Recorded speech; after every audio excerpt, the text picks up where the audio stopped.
ভাবে গুম হত্যা কোনো কিছুর প্রতিকার আনফরচুনেটলি মহামান্য সুপ্রিম কোর্ট থেকে পাওয়া যায়নি কার্যত। অর্থাৎ মাননীয় প্রধান বিচারপতি সর্বশেষ উনার শ্রদ্ধেয় পিতার লেখনী থেকে যে রেফারেন্সটা দিয়েছে, সংবিধান হচ্ছে শাশ্বত এবং জীবন্ত। সংবিধানের যে ব্যাখ্যা এবং প্রয়োগ যখন না থাকে তখন সেটা হয়ে যায় একটা মৃত।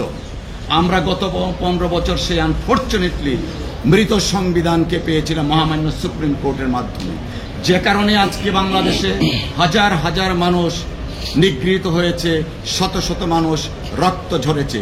তৎকালীন সময়ে যদি তত্ত্বাবধায়ক সরকার ব্যবস্থা এই মহামান্য সুপ্রিম কোর্টের মাধ্যমে অ্যাবলিশ করা না হতো, দেশ হতো আজকে এই পর্যায়ে আসতো না। যখন দেশনেত্রী বেগম খালেদা জিয়াকে এক কাপড়ে বের করে দেয়া হলো বাড়ির থেকে, তখন যদি সুপ্রিম